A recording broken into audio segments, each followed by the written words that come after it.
Good afternoon, ladies and gentlemen. You know about the 4 skills: listening, speaking, reading, writing. But I bang on about the 5th skill. There you go. And although you've been here for 2 days, going to lots of wonderful sessions and learning lots of things and giving some excellent presentations, I'm going to ask you to do some thinking.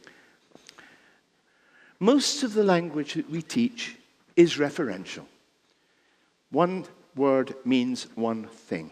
We need transactional language, but representational language goes beyond the referential, and words take on other meanings. And I'm interested in all the texts that I look at, not so much in what it means. Our students are fixated on what it means. And they think if they've got what it means, they've understood the text somehow. No. As I hope we will see. Because what I want to see is how it means. And if we can begin to show ourselves as teachers and our students how texts mean, we're going to get a lot more out of the texts, and we are going to be better readers ourselves of texts. You ask me if I have ever been to prison. Been to prison? Your world of murderers and thieves, of hatred and jealousy, and you ask me if I have ever been to prison. I answer yes. I'm still there, trying to escape. One of the things that you need to do with a text like this is to show the students the movement of the verbs. We already saw there's the present perfect. Present simple, present perfect. Then no verb, it's just an ellipsis.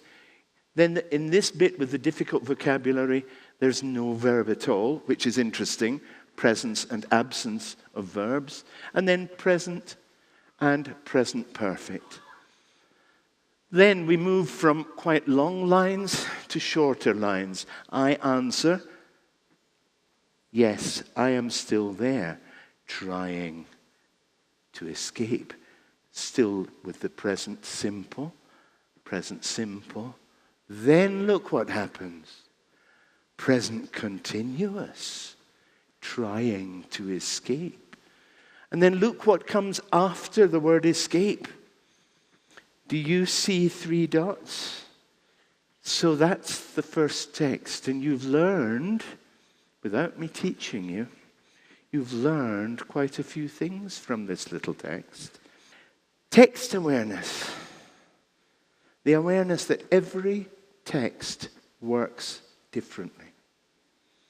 And something that a lot of people have been talking about during this conference, cultural awareness. And of course, one of the things that we're doing in the teaching of English is building bridges and building cultural awareness and trying to bring cultures together in greater levels of awareness. And that means that in this kind of teaching, we're focusing on, as I said earlier, how it works. We're focusing on the processes involved, not the product, the processes. And these are the kind of things I want to point out to our students. How the text works.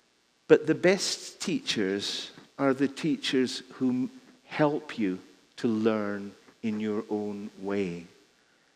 Teaching as a subversive activity. Subversive doesn't mean bringing bombs and planting them at the front of the stage, which is what looks like's going on down here. Subversive means getting the students to think for themselves, to have ideas. Now, we know it's difficult because they feel the peer pressure to all think the same. But We're here to give them the spark, to give them the possibility that things might be seen in another way. Thank you.